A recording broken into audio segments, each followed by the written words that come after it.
যাবত তোমার চরণে শত কোটি প্রণাম জানাই ভগবান। বলো বলো ভগবান, কি কারণে কৈলাসেতে করেছো আগমন? খুলে বলো তোমার মনের কথা, দূর করো আমার বিচলিত মন।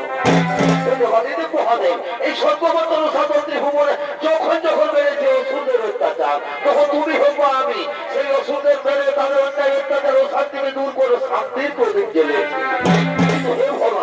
আরে নতুন অসুর হয়েছে সৃজন, সে মহাবলবান মহামায়াধর, সে দেব দৈত্য নাগ নর সকলের রূপ ধারণ করতে পারে।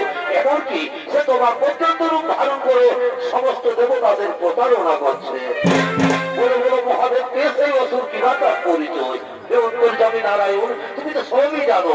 ওই অসুরের দ্বারা প্রকাশ হলে দেবী নকুলার মাহাত্মের কথা।